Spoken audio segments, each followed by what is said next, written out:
இந்த காலை தியானத்திற்கு தொடக்கமாக ஆண்டவரை நோக்கி ஜெபம் செய்வோம். துதிகளின் மத்தியில வாசம் செய்கிற தூய ஆதி தூயவரே, ஆண்டவர் இயேசு கிறிஸ்துவையும் பாதம் பணிகிறோம், நன்றி செலுத்துகிறோம், ஸ்தோத்திரங்களை எடுக்கிறோம். உமது தயவால் கிடைக்க பெற்று இந்த புதிய நாள் காலை வேலை தியானத்திற்காக நன்றி செலுத்துகிறோம். ஆண்டவர், நீர் எங்களோடு இறைப்படும், உமது திரு பிரசனத்தினால நிரப்பும், கர்த்தர் வழிநடத்தும், மேலானதை செய்கிறவர் நீர். உமது பிரசனத்தினால நிரப்பி ஆசீர்வதியும். இயேசுவின் வழியை வேண்டுகிறோம் அன்பின் ஆண்டவரே, ஆமென். பிரியமானவர்களே, நாம் இணைந்து ஆண்டவரை போற்றும் வண்ணம் கீர்த்தனையிலே 89வது பாடல், எல்லாம் இயேசுவே எனக்கு எல்லாம் இயேசுவே, இந்த பாடலை பாடி நாம் ஆண்டவரை போற்றுவோம். எல்லாம் இயேசுவே எனக்கெல்லாம் இயேசுவே, தொல்லை மிகும் இவ்வுலகில் துணை இயேசுவே, எல்லாம் இயேசுவே எனக்கெல்லாம் இயேசுவே, தொல்லை மிகும் இவ்வுலகில் துணை இயேசுவே, ஆயனும் சகாயனும் நேயனும் உபாயனும், ஆயனும் சகாயனும் நேயனும் உபாயனும், நாயனும் எனக்கன்பான ஞானமான வாலனும், எல்லாம் இயேசுவே எனக்கெல்லாம் இயேசுவே, தொல்லை மிகும் இவ்வுலகில் துணை இயேசுவே, தந்தை தாயினம் ஜனம் பந்துலோர் சிநேகித, தந்தை தாயினம் ஜனம்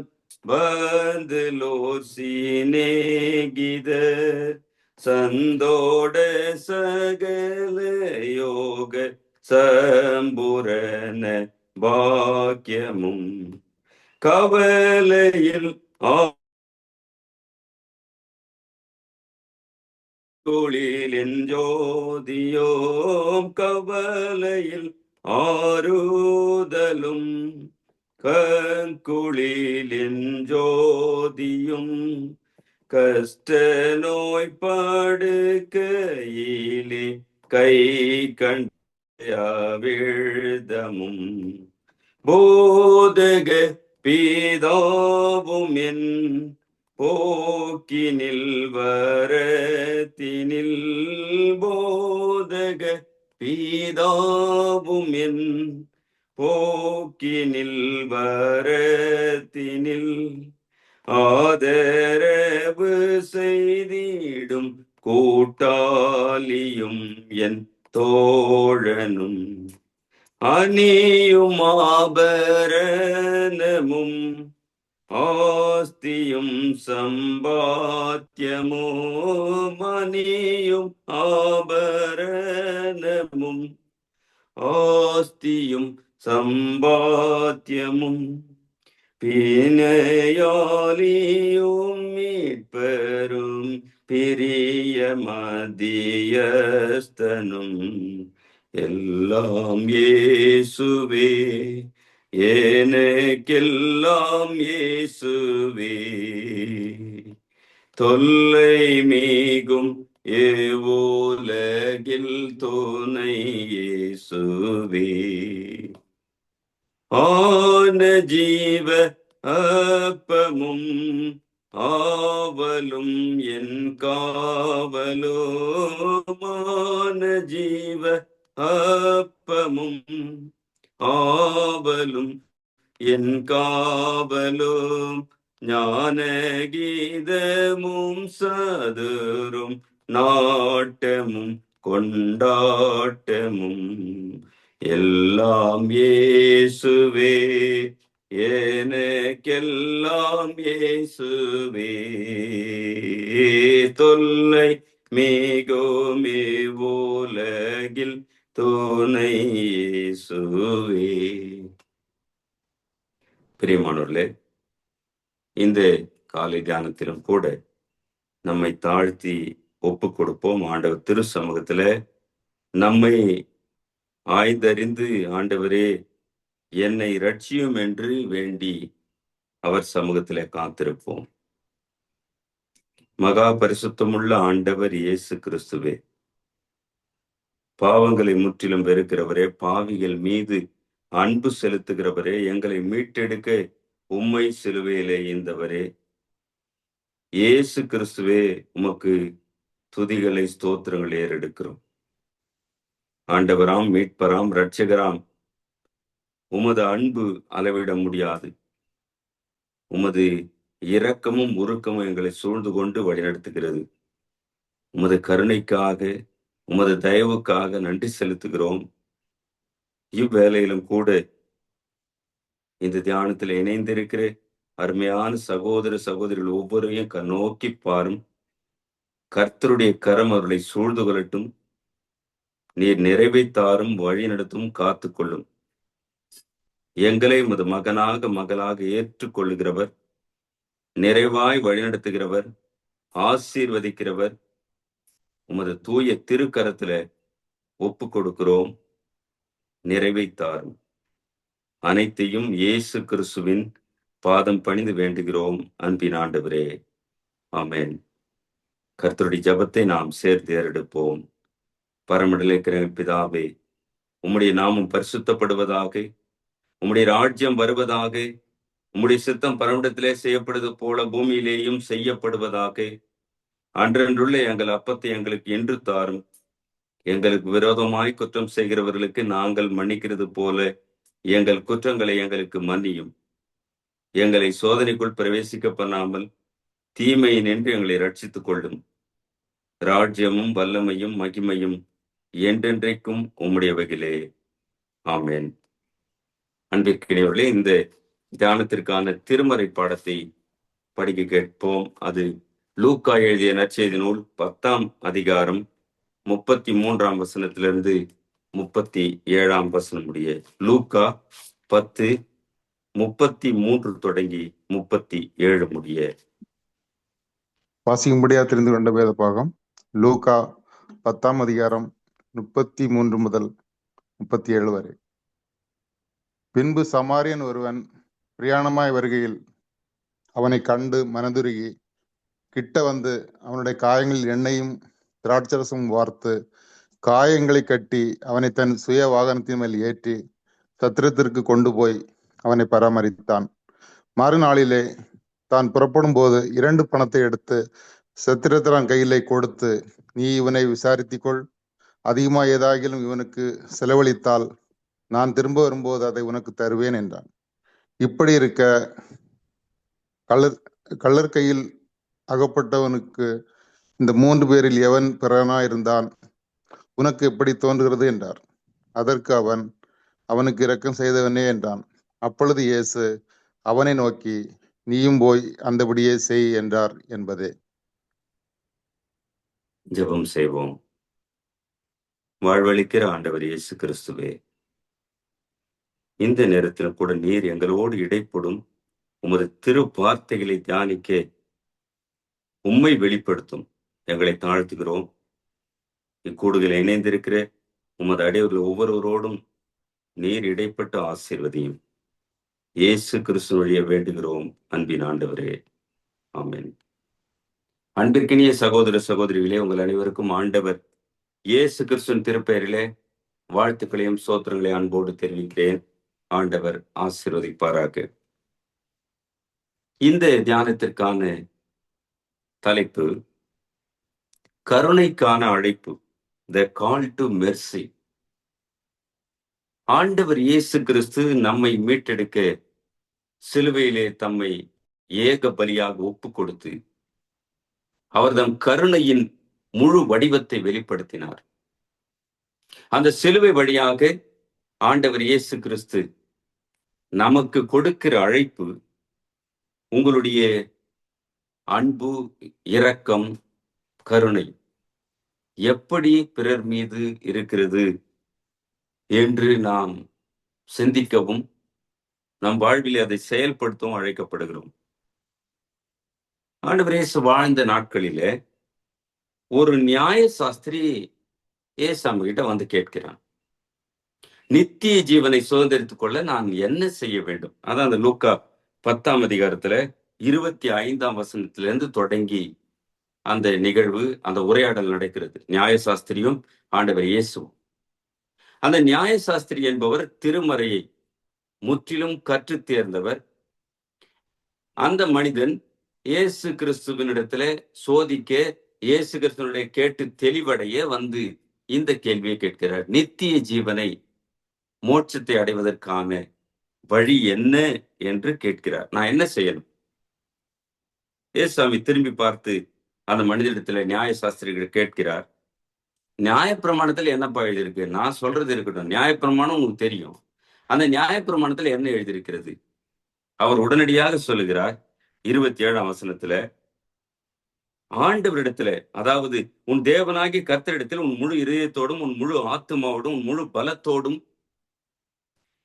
முழு சிந்தையோடும் அன்பு கூர்ந்து, உன்னிடத்தில் அன்பு கூறுவது போல பிறனிடத்திலும் அன்பு கூறுவாக என்று எழுதப்பட்டிருக்கிறதுன்னு சொல்லுகிறார். ஆண்டவர் மிக தெளிவான பதிலை அவனுக்கு சொல்லுகிறார். நிதானமாய் சொன்னாய் சகோதரனே, அப்படியே போய் செய், நீ பிழைத்துக் கொள்வாய் என்று சொல்லுகிறார். அதாவது கடவுளையும் உன்னோடு வாழுகிற மனிதரிடத்திலும் அன்பு செலுத்து, கடவுளிடத்துல முழுமையாக அன்பு செலுத்து. அதே அன்பு உடன் வாழும் சக மனிதர்களோடு, சகோதர சகோதரிகளோடு அன்பு செலுத்து. அப்பொழுது நீ பிழைத்துக் கொள்வாய், நீ கேட்கிற கேள்விக்கான பதில் கிடைக்கும், நித்தியத்தை அடைந்து கொள்வாய் என்கிற விளக்கத்தை அங்கே தருகிறார். அப்பயும் விடல் அந்த நியாயசாஸ்திரி தன்னை ஒரு நீதிமான் என்று ஆண்டவர் இயேசுவினிடத்திலே காண்பிக்க, who is my neighbor, எனக்கு அடுத்திருப்பவன் யார், நான் யாரை பின்பற்ற வேண்டும் என்ற கேள்வி அடுத்து கேட்கிறார். முதல் கேள்வி முடிஞ்சிச்சு, நித்திய ஜீவனை அடைவதற்கு வழி என்ன சொல்லிட்டாரு, நீ கடவுளையும் பிறனையும் செலுத்து, அன்பு செலுத்து என்று சொல்லி, அதன் பிறகு தன்னை நீதிமான் என்று காண்பிக்க, நான் யாரை பின்பற்றி போனோம் நித்தியத்தை அடைவதற்கு, அல்லது இந்த அன்பை வெளிப்படுத்துவதற்கு யாரை பின்பற்றி செல்ல வேண்டும் என்ற கேள்வியை கேட்கிறார். அப்பதான் ஆண்டவர் இயேசு ஒரு உவமையை சொல்லுகிறார். ஒரு மனிதன் எருசலேமிலிருந்து எரிகோவுக்கு பயணமாகி போகிறான். போகின்ற வழியிலே கள்ளர் கையிலே அகப்படுகிறான். அவர்கள் அவனை அடித்து அவனுக்கு உண்டானதெல்லாம் எடுத்துக்கொண்டு குற்றுயிரும் புலவருமாய் போட்டுவிட்டு செல்கிறார்கள். அப்படி அவன் வீதியிலே கிடக்கிற பொழுது அந்த பக்கமாக ஒரு ஆசாரியன் வருகிறார். அவன் பக்கமாய் விலகி போகிறார். அடுத்து ஒரு லேவியன் வருகிறார். அவரும் அந்த மனிதனை கண்டும் காணாம பக்கமா விலகி போகிறார். அதன் பிறகு ஒரு சமாரியன் வருகிறார். நியாய சாஸ்திரி வந்து கேட்டாரே, அவர் ஒரு யூதன். யூதன் என்பவன் தான் அன்றைக்கு இருந்த சமூகத்திலே அவர்கள் உயர்ந்தவர்கள் என்றும் சமாரியர்கள் தாழ்ந்தவர்கள் என்றும் ஒதுக்கப்பட்டவர்கள் என்றும் நினைத்திருந்த காலம், இந்த யூத சமூகத்தில் இருந்த ஆசாரியனும் லேவியனும் குற்றுயிரும் கொலையுருமாய் கிடக்கிற மனிதனை பார்த்து விலகி போனார்கள். ஆனால் ஒதுக்கப்பட்டிருக்கிற அல்லது தங்களுக்கு கீழாய் இருக்கிறார் என்று எண்ணப்பட்ட சமாரியன் வந்த பொழுது அங்கே அந்த கருணை உள்ளத்தை வெளிப்படுத்துவதை நாம் பார்க்கிறோம். அந்த பகுதியை தான் நாம் இப்போ படித்தோம். அதிலே அந்த மனிதன் கேட்ட கேள்விக்கான பதில் வருகிறது. 33ஆம் வசனத்துல, சமாரியன் ஒருவன் பிரயாணமாய் வருகையில் அவனை கண்டு மனதுருகினான். Always we have a concern to others. நாம் பிறரிடத்திலே காட்டுகிற அந்த அந்த அந்த மனதுருக்கம், இதைத்தான் இங்க சொல்லுகிறார். உங்களிலே கருணை வேண்டும். உன்னுடைய சட்டமும் உன்னுடைய சமூகமும் உன்னை சார்ந்தவையும் உயர்ந்து நிற்கிறது என்று அப்படியே நின்று விடாமல், உன்னிடத்தில் அன்பு கூறுவது போல பிறனிடத்தில் அன்பு கூற வேண்டும் என்கிற அந்த நியாயப்பிரமாணத்தை கடைபிடித்திருப்பாயானால், அந்த பக்கமாய் போன ஆசாரியனாகட்டும் லேவியனாகட்டும் அங்கே அடிபட்டு கிடக்கிற மனிதனுக்கு உதவி இருப்பார்கள். ஆனால் அவர்கள் பக்கமாய் விலைக்கு போனார்கள். ஆனால் அன்றைக்கு இருந்த சமூகத்திலே சமாரியனாய் இருந்த மனிதன் வந்து அந்த மனிதனிடத்துல மனதுருகி கிட்ட வந்து 34 வசனத்துல அந்த காயப்பட்ட மனிதனுடைய காயங்களில் எண்ணெயும் திராட்சரசம் வார்த்து காயங்களை கட்டி அவனை தன் சுயவாகனத்தின் மேல் ஏற்றி சத்திரத்துக்கு கொண்டு போய் அவனை பராமரித்தான். அந்த மனிதனுக்கு தேவையானதெல்லாம் முதலுதவியை செய்து அந்த மனிதனை கொண்டு போய் சத்திரத்துல சேர்க்கிறான். அன்றைக்கு இருந்த மருத்துவமனையில சேர்த்து அந்த மனிதனுக்கான தேவைகள் எல்லாம் சந்திக்கும்படியாய் செய்து, அது மாத்திரமல்ல, மறுநாளிலே இந்த சமாரியன் புறப்படும் போது 2 பணத்தை எடுத்து சத்திரத்தான் கையில் கொடுத்து, நீ இவனை விசாரித்துக்கொள், அதிகமாய் ஏதாகிலும் செலவானால் இவனுக்கா நான் திரும்பி வரும்போது அதை கொடுக்கிறேன் என்று அங்கே ஒரு ஒப்பந்தம் செய்து அந்த மனிதனை ஒப்படைத்து செல்லுகிறார். இப்பதான் ஆண்டவர் இயேசு நியாயசாஸ்திரியை பார்த்து கேட்கிறார், நீ இது நிகழ்வை நீ பார்த்தாயே, இதிலே யார் சரியானபடி செய்தான்? இப்படி இருக்கு, கள்ளர் கையில் அகப்பட்டவனுக்கு இந்த 3 பேரில் எவன் பிறனாயிருந்தான்? யார் செய்தது சரி? ஆசாரியனா, லேவியனா, சமாரியனா என்ற அந்த 3 கேள்வியை 3 பேரை வைத்து ஒரு கேள்வியை எழுப்புகிறார். அந்த அடிபட்டு கிடந்தனுக்கு அந்த மனிதனுக்கு யார் சரியாய் செய்தார்கள் என்று கேட்டபொழுது அந்த நியாயசாஸ்திரி சொல்லுகிறார், அவனுக்கு இரக்கம் செய்தவனே என்று சொல்லுகிறான். சமாரியன் என்று சொல்லக்கூட அவன் வாயிலே வார்த்தை வரவில்லை. சமாரியன் என்று கூட ஒரு யூதன் வாயிலிருந்து சொல்ல மாட்டாங்க, அந்த உச்சரிப்பு கூட வராதான். அவ்வளவு இழிவா எண்ணிய அந்த சமாரியன் இன்றைக்கு கருணையோடு இறங்கி அந்த மனிதனை எல்லா தேவைகளையும் சந்தித்து சுகப்படுத்தும்படியாக கொண்டு போய் சேர்த்தானே என்ற நிலையிலே அந்த நியாயசாஸ்திரியை பார்த்து ஆண்டவர் இயேசு கேட்கிறார். அப்ப அவன் சொல்றான், அவனுக்கு இரக்கம் செய்தவனே. ஏசாமி சொல்கிறாரு, அவன் தாண்டா உனக்கு அவன் தான் உனக்கு அடுத்திருப்போன், அவன்தான். அப்படிப்பட்ட மனிதனைத்தான் நான் பின்பற்றி செல்ல வேண்டும். எனக்கு பிறன் யார் என்று கேட்டாயே, அந்த சமாரியன் தான் என்று சொன்ன உடனே இந்த மனிதன் நியாயசாஸ்திரி சொல்லுகிறார். அந்த நியாயசாஸ்திர இடத்துல ஆண்டவர் இயேசு, நீயும் போய் அந்தப்படியே செய் என்று சொல்லி, பிரியமானவர்களே, நாம் சிந்திக்கலாம். இந்த வேளையில கருணைக்கான அழைப்பை கல்வாரிநாதர் இயேசு கிறிஸ்து நமக்கும் தருகிறார். ஏமி கார்மிக்கல் அம்மையார் வட அயர்லாந்தில பிறந்தவர்கள். இளம் வயதிலே தன் தகப்பனை இழந்தார். முழு பொறுப்பும் அவர் மீது விழுகிறது. மூத்த சகோதரியாக இவர்தான் முதல் மகள். தன் 2 சகோதரர்களோடு ஒரு நாள் ஆலய ஆராதனை முடித்து அங்க அயர்லாந்துல போயிருக்கிறாங்க. போய்கொண்டிருந்த பொழுது ஒரு வயதான பெண்மணி ஒரு கிழிந்த சேலையை உடித்தவர்களாக, அந்த கிழிந்த ஆடையை உடித்தவர்களாக விறகு கட் சுமந்து போவதை பார்க்கிறார்கள். தள்ளாடி விழுகிற பொழுது இவர்கள் தாங்கி பிடித்து, ஒரு சகோதரன் விறகை எடுத்துக்கொண்டு ஒரு சகோதரனும் ஏபி கார்மிக்கல் அம்மையாரும் அவர்களை தாங்கி பிடித்து கொண்டு போய் சேர்க்கிறார்கள். அப்பொழுது அவர்கள் உள்ளத்திலே மிகவும் வேதனை. ஏன் இப்படிப்பட்ட கஷ்டம்? ஒரு புறத்திலே வசதியானவர்கள், ஒரு புறத்திலே கடினமானவர்கள் அல்லது ஏழ்மையானவர்கள், எளிமையானவர்கள் என்று சொல்லி அவருடைய உள்ளம் பதைக்கிறது. அப்போ அவர்களுக்கு உள்ளத்திலே ஒரு வசனம் மீண்டும் மீண்டும் ஒலித்து கொண்டே இருந்தது. அது 1 கொரிந்தியர் 3:12-13 வசனம். ஒருவன் அந்த அஸ்திபாரத்தின் மேல் பொன் வெள்ளி விலையேற பெற்ற மரம், புல், கல், வைக்கோல் ஆகியவைகளை கட்டினால் அவனுடைய வேலைப்பாடு வெளியாகும். நாளானது அதை விளங்க பண்ணும். ஏனெனில் அது அக்கினியினாலே வெளிப்படுத்தப்படும். அவனுடைய வேலைப்பாடு எத்தன்மை உள்ளதென்று அக்கினியானது பரிசோதிக்கும் என்ற இந்த வசனத்தை படித்து ஏமி கார்மைக்கல் அம்மையார் தன்னை அர்ப்பணித்து ஒப்புக் கொடுக்கிறார்கள். ஆண்டவர் இயேசுவின் ஊழியத்தை செய்ய, இந்த எளிமையான மக்களுக்கான பணி செய்ய தன்னை அர்ப்பணிக்கிறார். அப்படி தேடிதான் இந்தியாவுக்கு, தமிழகத்திற்கு, திருநெல்வேலியில் உள்ள டோனாவிற்கு வந்து சேருகிறார். அங்க இருந்த பெண்களின் அவல நிலையை கண்டு தன்னை முற்றிலுமாய் ஒப்பு கொடுத்து அங்கே மிகப்பெரிய இல்லம் அமைத்து, குறிப்பாக பெண்களுக்கான அந்த இழி நிலையிலிருந்து பொட்டு கட்டி விடுதல் என்று சொல்ல தேவதாசி முறையை ஒழிக்க முதலாவது பாடுபடுகிறார். பெண்களுக்கான கல்வி முறைகள், பெண்களுக்கான விடுதி, பள்ளி என்று பல நிலையிலே கருணை உள்ளத்தோடு பணி செய்த ஏமி கார்மிக்கல் அம்மையார். அவர்களால் வாழ்வு பெற்ற பெண்கள் ஆயிரமான பேர் என்று சொல்லுகிறார்கள். சிந்திக்கலாம் அன்பானவர்களே.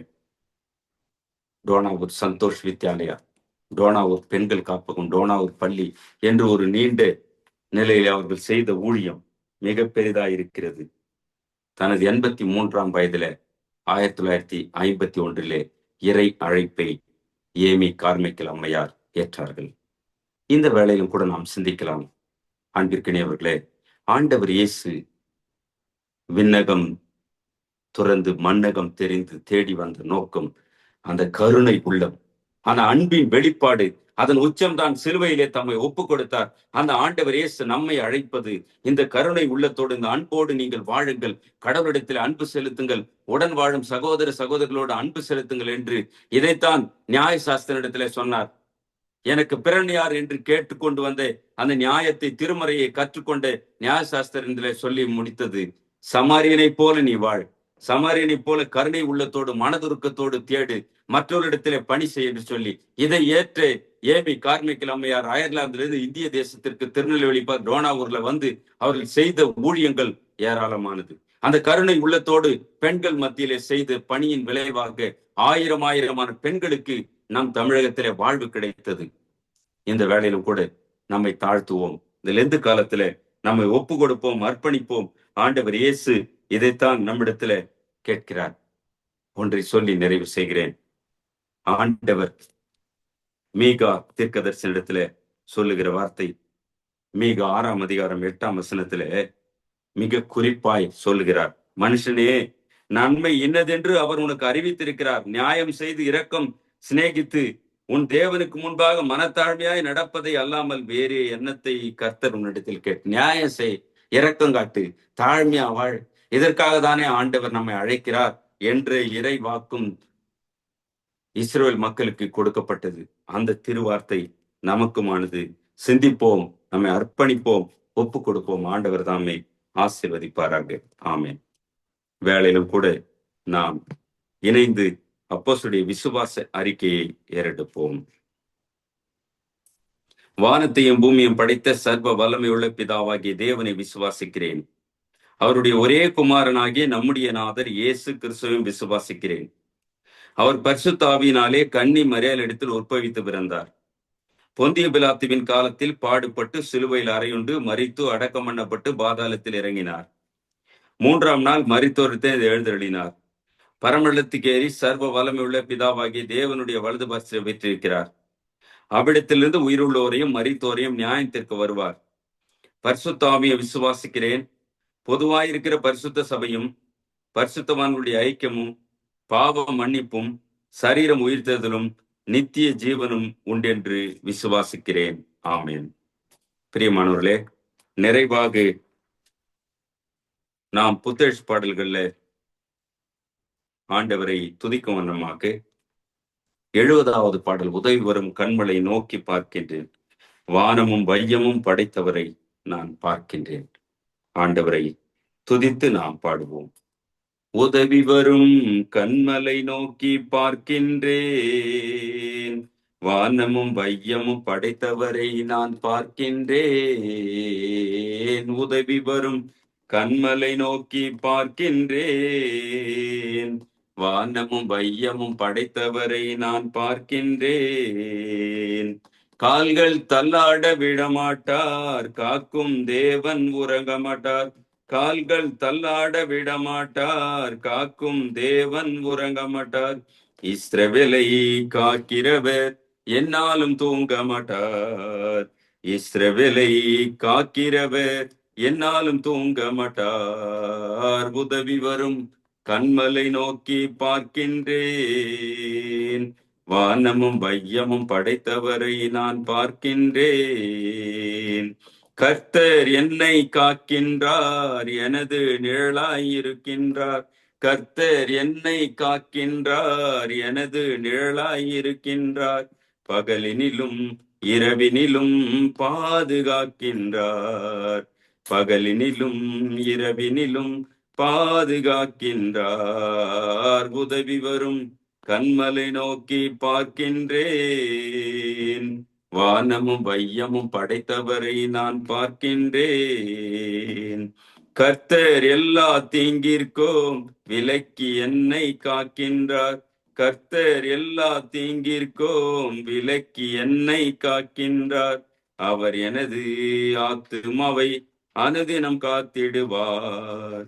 அவர் எனது ஆத்துமாவை அனுதினம் காத்திடுவார். உதவி வரும் கண்மலை நோக்கி பார்க்கின்றேன். வானமும் வையமும் படைத்தவரை நான் பார்க்கின்றேன். போகும் போதும் காக்கின்றார், திரும்பும் போதும் காக்கின்றார். போகும் போதும் காக்கின்றார், திரும்பும் போதும் காக்கின்றார். இப்போதும் எப்போதும் என்னாலும் காத்திடுவார். இப்போதும் எப்போதும் என்னாலும் காத்திடுவார். உதவி வரும் கண்மலை நோக்கி பார்க்கின்றேன். வானமும் வையமும் படைத்தவரை நான் பார்க்கின்றேன். உதவி வரும் கண்மலை நோக்கி பார்க்கின்றேன். வானமும் வையமும் படைத்தவரை நான் பார்க்கின்றேன். நிறைவாக நாம் ஜெபித்து முடிக்கலாம். அன்பு நிறைந்த ஆண்டவர் இயேசு கிறிஸ்துவே, உமக்கு துதிகளை ஏறெடுக்கிறோம். குறிப்பாக எங்கள் வாழ்க்கை பயணத்துல இன்னும் ஒரு புதிய நாளை நீர் தந்திரே, உமக்கு கோடா கோடி ஸ்தோத்திரங்களை ஏறெடுக்கிறோம். ஆண்டவர் தாமே, இந்த லெந்து நாட்களிலே காலை வேளையிலும் கூட நாங்களும் தியானிக்கிற தியானம் எல்லாருக்கும் நிறைவாய் அமையட்டும். நீர் சொன்னீரே, மனதுருக்கம் நிறைந்தவர்களாக கருணை கொண்டவர்களாக வாழுங்கள். திருவார்த்தை சொல்லுகிறபடி உன் ஆண்டவரிடத்துல முழு மனதோடு அன்பு செலுத்துவாயாக, அப்படியே பிறரிடத்திலும் அன்பு செலுத்தி வாழ்வாயாக என்று அன்றைக்கு நியாயசாஸ்திரி உம்மிடத்துல வந்த பொழுது நல்ல சமாரியன் ஓமையை சொல்லி கருணை உள்ளம் கொண்ட மனிதனைப் போல நீயும் வாழ் என்று கற்றுக் கொடுத்த தெய்வம். எங்களுக்குமான அழைப்பு அது. அந்த அழைப்பை ஏற்று ஏமி கார்மைக்கல் அம்மையார் அயர்லாந்திலிருந்து எங்கள் தமிழகத்தை தேடி வந்து அநேகருக்கு ஆயிரமான பெண்களுக்கு வாழ்வளித்ததை நினைத்து நன்றி செலுத்துகிறோம். அந்த கருணை உள்ளத்தை அன்பு கொண்டு அந்த நிலையை எங்களுக்கும் நீ தர எங்களை தாழ்த்தி தருகிறோம். அதற்காகத்தானே இந்த காலங்கள், இந்த லெந்து காலங்கள் எங்களை தியானித்து பார்க்க, எங்கள் வாழ்க்கையில உம்மை பின்பற்றி வாழவே நீர் தந்திருக்கிற இந்த நாட்களும் தியானமும் ஆசீர்வாதமா அமையட்டும். இவ்வேளையிலும் கூட ஆண்டவரே, உம்மை நோக்கி காத்திருக்கிற மக்களை அறிவீர். ஜெப விண்ணப்பங்களோடு ஆண்டவர் இயேசுவின் சமூகத்திலே நான் ஜெபிக்க வேண்டும். எனக்காக, என் குடும்பத்திற்காக, என் பணிகளுக்காக ஆண்டவரிடத்திலே வேண்ட வேண்டும் என்று பாரத்தோடு விசுவாசத்தோடு காத்திருக்கிற மக்களை கர்த்தர் ஆசீர்வதியும். அவர்கள் தேவையெல்லாம் சந்தியும், குறைவெல்லாம் நீக்கி போகட்டும், வல்லமை வெளிப்படட்டும். கர்த்தருடைய கரம் அவர்களை சூழ்ந்து ஆசீர்வதிக்கட்டும். ஆண்டவரே, தேவையெல்லாம் சந்திக்கிறவர், விண்ணப்பத்திற்கு ஏற்ற காலங்களிலே பதில் தருகிற வல்லமை ஆண்டவர் நீர் இடைப்படும் மது கரங்களிலே தாழ்த்தி ஒப்பு கொடுக்கிறோம். ஆண்டவராகிய இயேசு கிறிஸ்து மேலானது செய்கிறவர், நிறைவை தருகிறவர், குறைவெல்லாம் எடுத்து போடுகிறவர். ஜெப விண்ணப்பங்களுக்கு பாரத்தோடு காத்திருக்கிற ஒவ்வொரு குடும்பங்களுக்கும் நீர் போதுமானவராய் செயல்படும். அவர்களுக்கான பதிலை தந்த ஆசீர்வதியும் சுவாமி. விசுவாசத்தோடு வேண்டுகிறவர்களுக்கு நீர் இடைப்படுகிறவர், பதில் தருகிறவர். கேளுங்கள் தரப்படும் என்று சொன்ன வாக்கு மாறாத தெய்வம். நீர் இடைப்பட்டு செயல்படும். எங்களை தாழ்த்துகிறோம், வெறுமையாக்குகிறோம். ஆண்டவர் தாமே மேலான செய்த ஆசீர்வதியும். அனைத்தையும் இயேசு கிறிஸ்துவின் பாதம் பணிந்து மன்றாடுகிறோம் அன்பின் ஆண்டவரே, ஆமேன். என் ஆத்துமாவே கர்த்தரை ஸ்தோத்திரி, என் முழு உள்ளமையுடைய பரிசுத்த நாமத்தை ஸ்தோத்திரி. என் ஆத்துமாவே கர்த்தரை ஸ்தோத்திரி, அவர் செய்த சகல உபகாரங்களை மறவாதே. ஆமேன். ஆண்டவராகிய இயேசு கிறிஸ்துவின் கிருபையும் தாயும் தந்தையுமான கடவுளின் அன்பும் வழி நடத்தி செல்கிற தூய ஆவியானவரின் ஐக்கியமும் வழிநடத்தலும் நீங்காத நிறைவான சமாதானமும் ஆசீர்வாதமும் நம் அனைவரோடும் இன்றும் என்றும் எல்லா காலங்களிலும் இருந்து காத்து ஆசீர்வதிப்பாராக. ஆமீன். அன்பிற்கினியவர்களே, உங்கள் அனைவருக்கும் ஆண்டவர் இயேசு கிறிஸ்துவின் திருப்பெயரிலே வாழ்த்துக்களையும் சோத்திரங்களையும் அன்போடு தெரிவிக்கிறேன். ஆண்டவர் ஆசீர்வதிப்பாராக. ஆமீன்.